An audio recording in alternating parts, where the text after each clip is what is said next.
Hi everyone, this is our channel, Meet the Real Story. Please like, share and subscribe.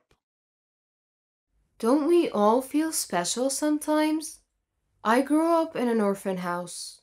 I'm not trying to pretend that there was anything special about it, but I grew up with this nagging voice inside my head telling me how special I am and that my life will eventually turn upside down. It turned out I was not being delusional or anything. What happened to me was every foster child's dream.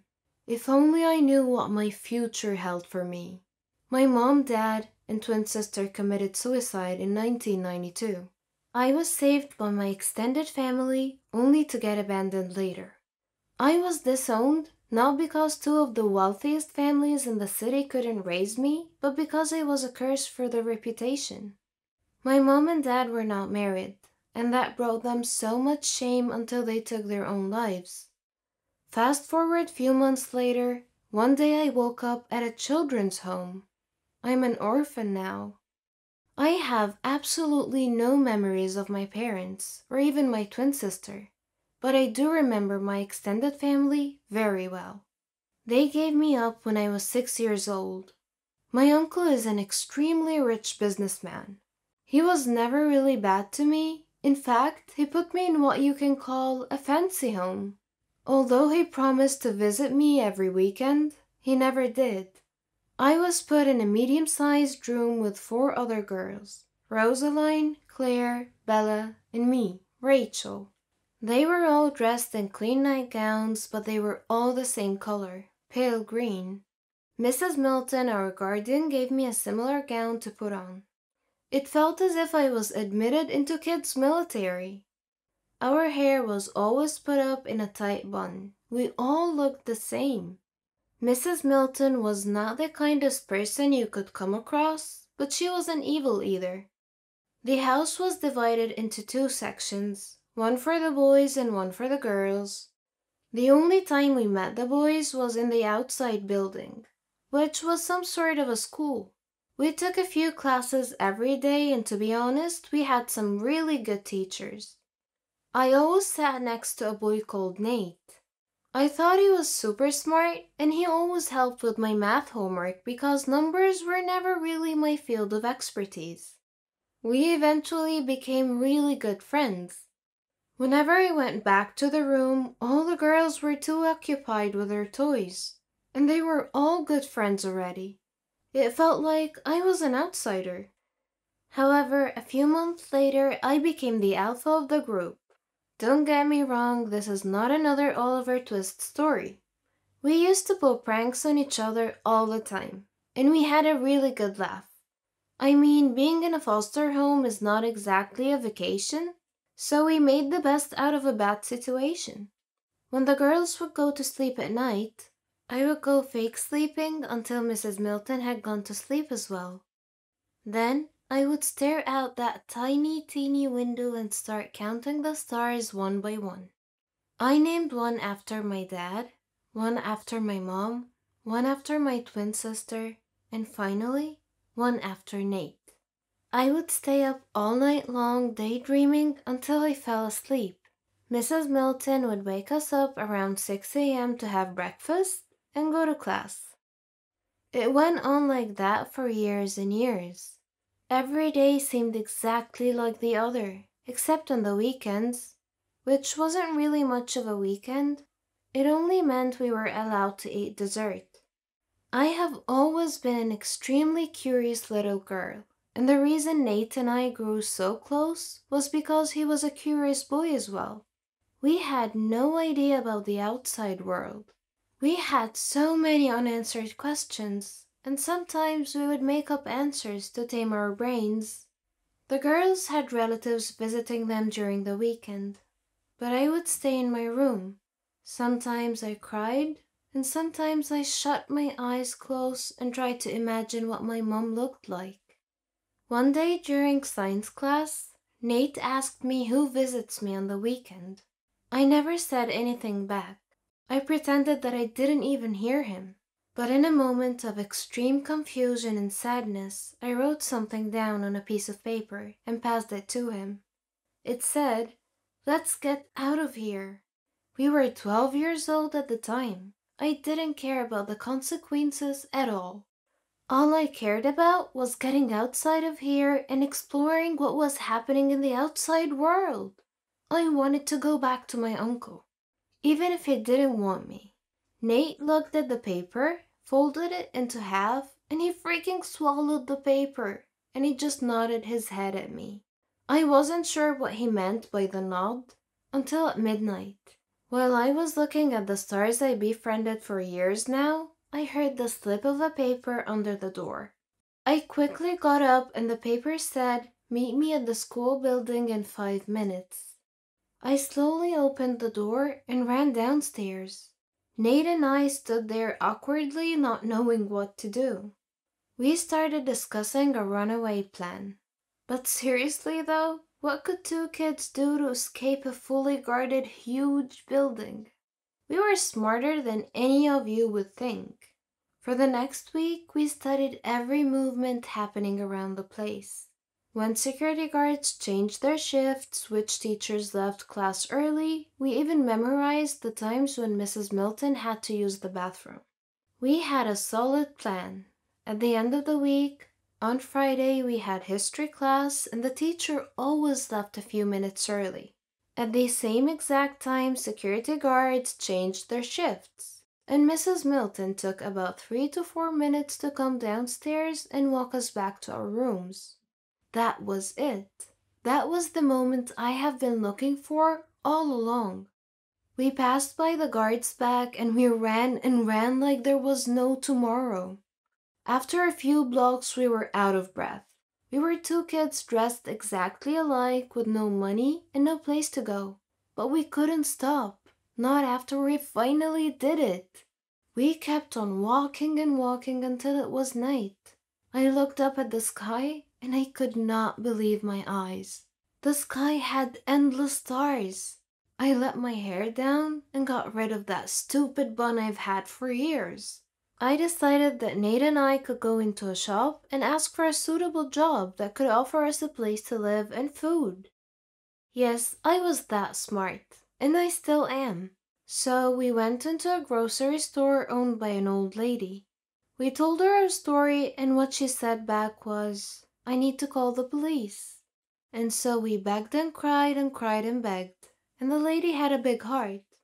She offered us some sandwiches and said we could help deliver groceries around the block. We immediately agreed. Nate and I had to sleep on a blanket inside the store every night. It was not a great situation, but we loved that sense of freedom. We felt like we were hero kids with superpowers. We stayed with the old lady for what seemed like a year. If you haven't guessed it by now, I was in love with Nate. I had our wedding planned inside my head, and although he never said anything back, I knew he loved me even more. One day we heard that old lady talking to an officer who was looking for 2 lost kids. We grabbed all the cash we could and ran through the back door. I know it's inconsiderate to rob the woman who provided for us, but there was no other way. We quickly stopped the cab and asked the driver to drive as far as possible. He gave us a weird look, but when we showed him the money, he started driving. At this point, Nate held my hand for the first time ever, and he said, "We'll be okay." I felt my heart melt to the ground, but traffic noise brought me back to my senses. The cab driver was driving funny, but none of us was really familiar with driving, so we never really paid much attention. I looked at Nate and he said, "We need to find my uncle. He's rich, he can help. You can hide in my room. Or he can even adopt us, I don't know." My voice was shaky. Nate replied and said, "Hey, calm down. I promise we're going to be fine.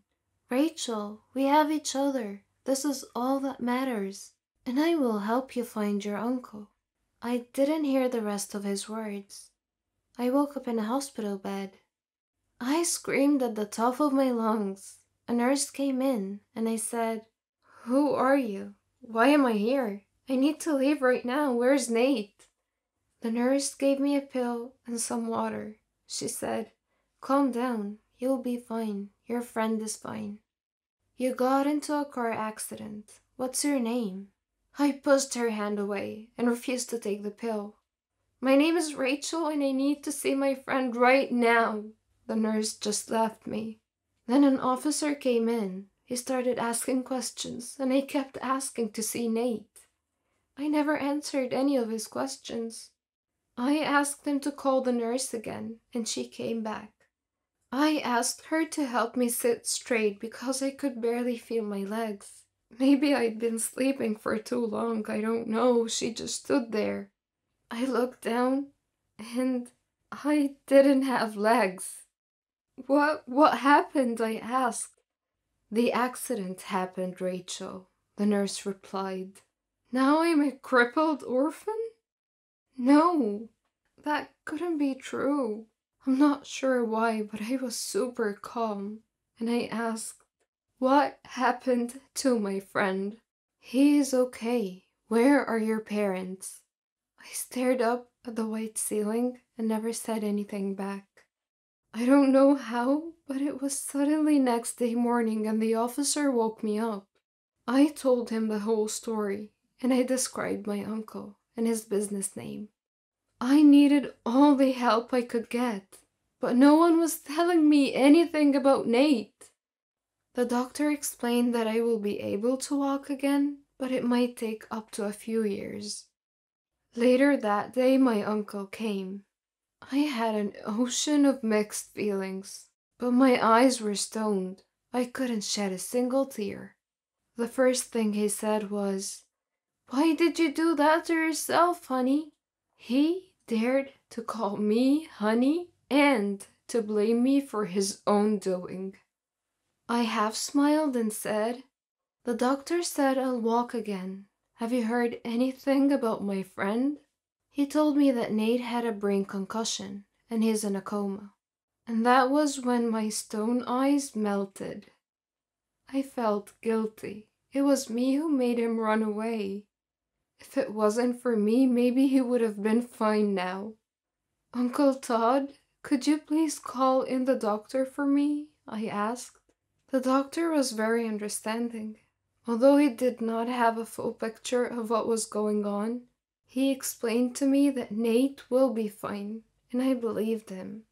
My uncle paid for my surgery and for Nate's stay as well. How confusing. If he had such a big heart, why did he admit me to a foster home? I lost count of the days. I wished I was back at the orphanage sitting next to Nate while he helped me with my homework. A month passed by, and Nate was doing a lot better. I saw him a few times, and I was able to walk a few steps with the help from the nurses. My uncle visited from time to time, and I could tell he was trying to make it up to me. But wasn't that just a bit too late? 6 months later, we were both sent back to the orphanage with reports that Nate is at a risk of a brain stroke, and that I couldn't walk or stand for too long. My uncle offered that we stayed at his house, but we both knew he never meant it. Back at the orphanage, we were treated differently. It wasn't just the same. Things have changed. Mrs. Milton had quit. The new guardian was called Mrs. Buffy, like the one from Buffy the Vampire Slayer. Let me tell you that that woman was not kind. During break time, Nate and I would discuss what we wanted to pursue as careers, because we only had a few years left here, and then we could just leave without having to run away. Nate wanted to become a programmer. The guy was a true genius. And he wasn't so sure of what I wanted. But if you guys still remember the beginning of my story, I knew I was destined for something special. Mrs. Buffy caught us exchanging love letters, and Nate and I were forbidden from sitting next to each other in class. Well, except during history class, because the teacher didn't really care much about anything. We were also expert sneakers by now, so we managed to steal a kiss every now and then. Things were starting to get better. I could walk better, and Nate could talk better, because he had a problem with stuttering. A year passed by, and we were about to leave the orphanage and go to college in less than 6 months. One day during break, Nate started throwing up. Mrs. Buffy refused to even call a doctor. The next morning he couldn't speak at all in class, and he started throwing up again and again. I ran up to Mrs. Buffy to take him to the hospital, and she replied, "We can't afford hospital, Rachel," and looked the other way. "Call my uncle right now," I screamed at her. "Fine," she said in a very careless voice. My uncle came and Mrs. freaking Buffy refused that I go with them. And so my uncle took Nate to the hospital. After 4 hours, my uncle came back, and without my consent, he demanded I leave and go home with him. I was so concerned and just went with him. I kept on asking questions and he said nothing back. He parked in front of his mansion and he said, "They tried their best at the hospital. I'm so sorry." And he hugged me for the first time ever. I pushed him back and he said, "What does that mean? Do you mean that Nate is gone?" And then my uncle started crying. He invited me to go inside, but I refused. No way. Nate couldn't just leave me like that. I walked away. I sat on the pavement recalling all the memories we had together. I looked at my artificial legs and kicked them so hard, but I didn't feel a thing. I lived with my uncle for a year, on the condition that I will pay rent until I could move out. What if Mrs. freaking Buffy had called the doctor? Wouldn't Nate be here right now? I had nightmares about killing her every single night. I got a part-time job as a teacher. I paid my rent and saved the rest for college. I finally knew what I wanted to study. I wanted to study journalism. I worked day and night until I could afford college. I sent hate letters to Miss Buffy every now and then. As soon as I graduated, I landed a 1 in a million job. I worked for the biggest newspaper in town. I moved out from my uncle's, but we are on good terms. 2 years later, I went back to the orphanage, only to find out that another kid had died due to lack of responsibility. Although Mrs. Buffy was old and even grumpier now, it didn't stop me from getting back at her. I wrote every detail of Nate's story and submitted it to my boss. He never even knew I grew up in an orphanage. The story went viral. I was even interviewed to share more details on television. Finally, Mrs. Buffy went to prison after a long trial. Oh, I could almost hear Nate smile in heaven right now. I may not have legs, and I may get bullied every now and then, but I have Nate living inside my heart. After things went viral on social media, I was able to get enough donations to open my own foster home in Nate's name, and to forever honor his name. See? I told you, I was destined for something extra special.